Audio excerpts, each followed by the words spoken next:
자, 모두들 반갑습니다. 강태공입니다.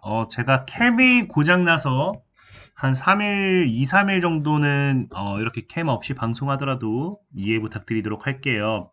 자, 오늘은 전력기기, 유리기판, 광통신 등 이런 테마주들이 좀 많이 움직여줬죠. 근데 이런 테마주 말고 사실 지금 우리가 주목해봐야 되는 섹터는 또 따로 있다라고 생각하고 있어요. 그래서 과연 어떤 기업을 외국인만 유일하게 전 세계 유일 기술을 보유하고 있기 때문에 사 모으고 있는지 방송을 통해서 또 이야기해 보도록 할 테니까 방송 전 늘 말씀드리는 여러분들의 좋아요, 구독하기, 댓글까지는 너무나 많은 힘이 된다라고 말씀드리면서 오늘 방송 시작해 보도록 하겠습니다.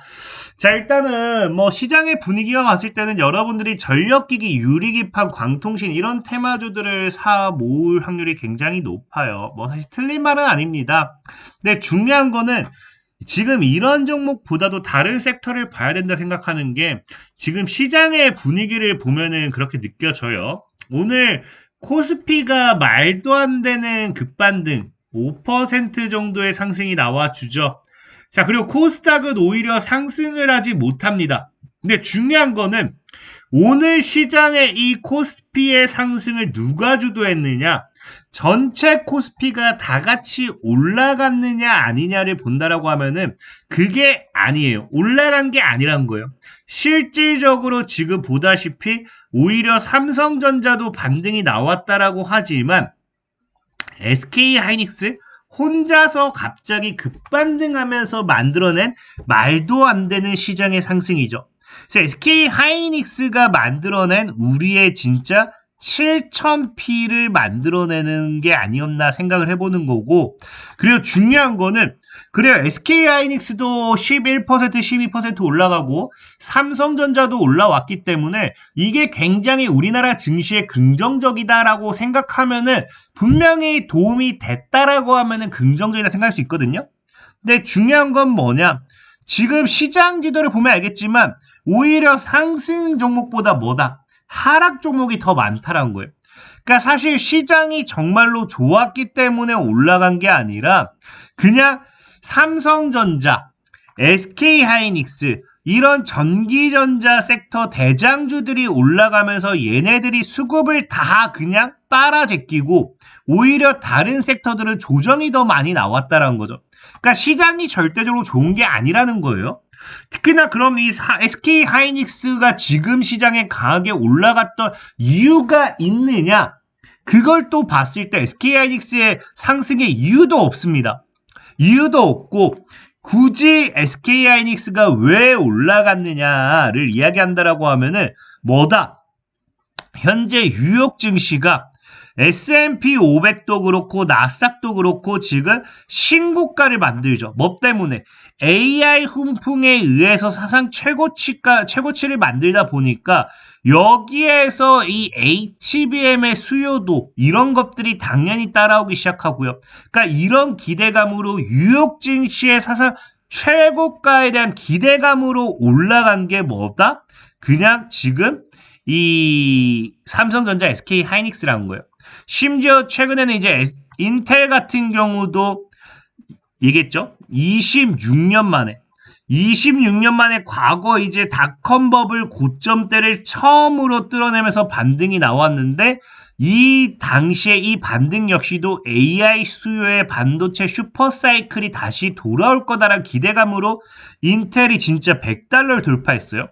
말도 안 되는 거죠. 말도 안 되는 건 알긴 하지만 굉장히 앞으로 증시에 엄청난 상승 모멘텀이 될 수도 있는 거겠죠. 그래서 인텔의 이런 상승이 지금 슈퍼사이클에 대한 기대감을 다시 한번 불러일으키는 거고 중요한 건 인텔의 이 상승 자체가 결국에 뭐다? 방금 얘기했다시피 AI 수요, 최근 추론칩 여기에 대한 기대감을 불러일으키는 거고 이게 다시 한번 SK하이닉스도 뭐를 만드는 뉴욕 증시 훈풍에 따른 오히려 이런 증권가들이 이제 앞서 얘기한 것처럼 SK하이닉스의 개별적인 이슈로 목표가를 줄상향하는 게 아니라 뭐 때문에 뉴욕 증시가 다시 AI 훈풍에 따른 사상 최고치를 만들고 있기 때문에 목표가를 상향한 거고 그에 따른 상승이란 거예요. 그러니까 지금 사실 시장은 SK 하이닉스가 정말 잘 나서 물론 최근에 실적이 좋게 나오긴 했어요. 근데 오늘 또 다른 실적 관련되어 있는 뭐 컨퍼런스가 나왔다든지 이런 게 아니잖아요. 그러니까 오히려 SK 하이닉스가 잘 나서가 아니라 뉴욕 증시 훈풍 때문에 올라갔다라고 보시면 좋아요. 그러니까 이에 따라서 SK 하이닉스만 사실 올라간 게 아니라 뭐까지 올라갔느냐. 제가 아까 전력기기, 유리기판, 광통시 이런 것들을 얘기한 게 뭐 때문이냐? 실질적인 오늘의 뭐다? 오늘의 상한가 종목들을 본다라고 하면은 다 첫 번째가 전력주들, 두 번째가 광통신, 그 다음에 세 번째가 유리기판이었어요. 그러니까 이 순으로 움직인 거거든요.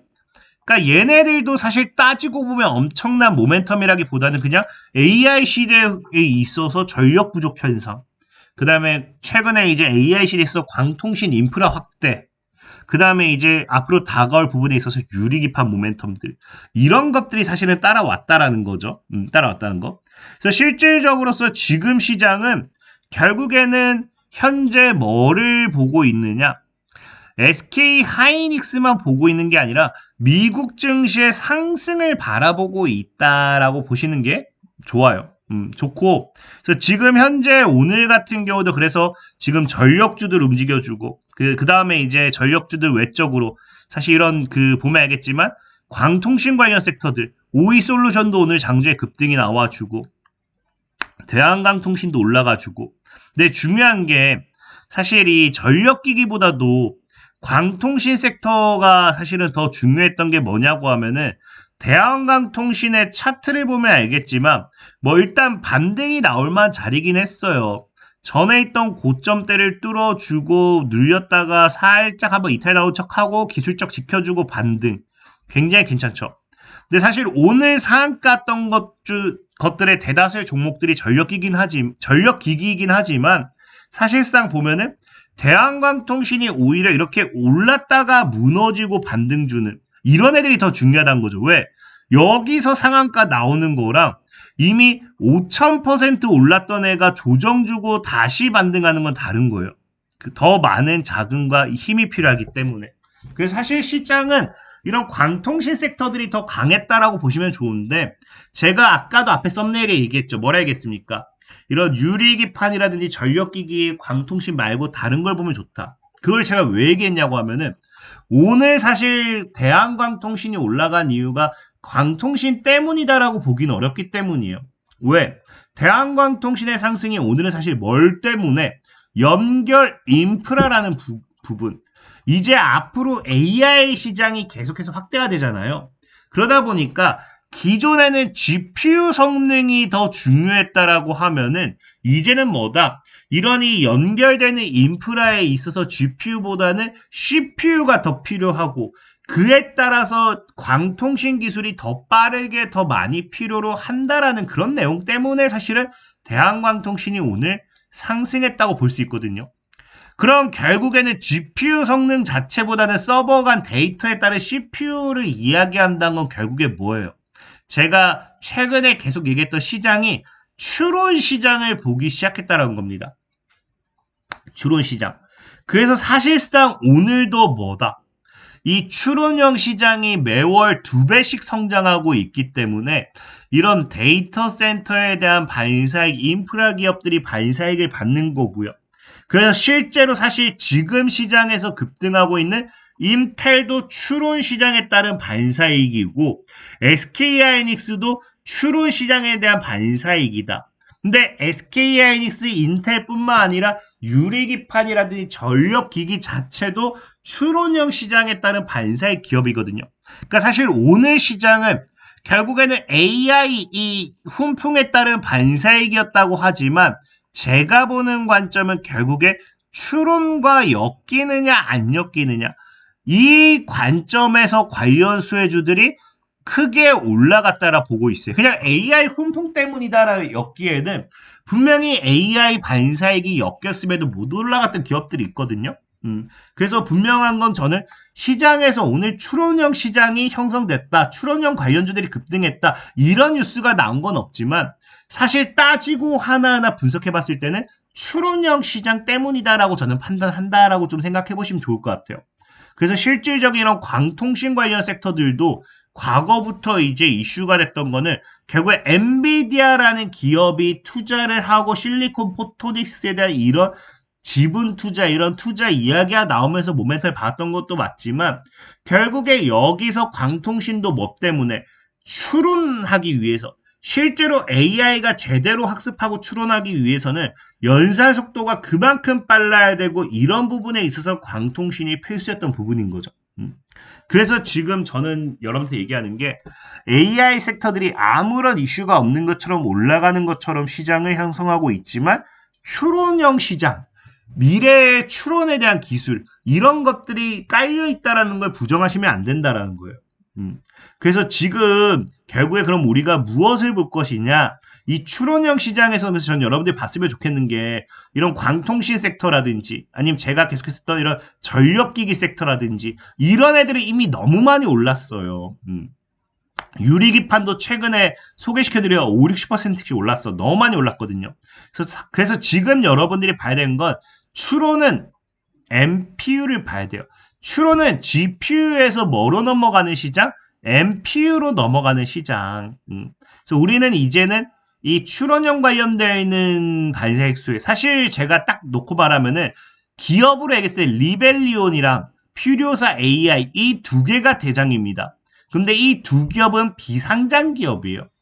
그래서 리벨리온이라든지 퓨리오사 AI 관련 수혜주를 여러분들이 매수를 해보든지 아니면 결국에는 그냥 MPU를 보시는 게 좋다라고 좀 말씀을 드리고 싶고 그래서 이 MPU 시장에서 여러분들이 봤으면 좋겠는 기업을 찾아봤을 때 지금 오르지 못한 섹터를 본다. 유일하게 바닥에 있는 기업을 찾는다 하면 저는 칩셋 미디어라는 거죠. 그래서 AI, MPU 기반 신규 포트폴리오 확대한다라고 하면서 최근에도 이야기가 나오고 있긴 하지만 그래서 뭐 온디바이스 AI 반도체 국제 사업이 추진되면서 이런 MPU 관련된 사업의 영역으로서 이 AI 신경망 처리 장치를 기반으로 한 이런 관련 반사를 받는 게 칩셋 미디어기도 해요. 근데 실질적으로 과거에 뭐 했다? 세계 유일 MPU 구동 기술을 개발 완료했다라는 거죠. 그래서 심지어 삼성전자와 구글 등과 함께 비디오 코덱 생태계 개발에 나선다라고 했던 만큼 오히려 삼성발 모멘텀을 가지고 갈 수도 있는 게 칩셋 미디어라는 기업입니다. 그리고 차트적으로 봤을 때도 뭐 하고 있냐? 최근 제가 여러분들에게 강의했던 정말 좋아하는 패턴이죠. 그리고 정배열까지 돌리는 그리고 최근에 이제 매출적인 부분도 본다 하더라도 1분기에만 로열티가 31% 폭증했다고 하면서 피지컬 AI 관련되는 반색 수혜주로서도 본격적으로 엮이고 있습니다. 그리고 아까 앞서 말씀드렸던 것처럼 지금 이런 분야에서 최근 들어서 외국인들의 수급 봤을 때 외국인들만 지속적으로 엄청난 매수세를 넣고 있죠. 기관도 조금씩 넣고 있긴 하지만 큰 자금이 아니에요. 그래서 저는 여러분들이 오르지 못한 그런 걸 이제 오르지 못한 MPU 관련 테마주를 찾는다. 칩셋 미디어를 보시면 좋겠다라고 좀 말씀드리고 싶고 자 그리고 이 종목에 대한 가격 전략이라든지 내가 평소에 장중 단타 이런 것들 궁금하다 하시는 분들 제가 영상 하단에 댓글로 링크를 남겨 놓을게요. 밴드방 하나 있어요. 들어오시면은 여기에 가격 전략과 이런 이 평소에 단타도 한번 진행해 드리도록 할 테니까 필요하신 분들은 언제든 입장해 주시면 좋겠다 말씀드리면서 오늘 방송 마무리하도록 하겠습니다. 자, 지금까지 강태공이었고요. 여러분들의 좋아요, 구독하기, 댓글까지는 너무나 많은 힘이 된다 말씀드리면서 모두들 안녕!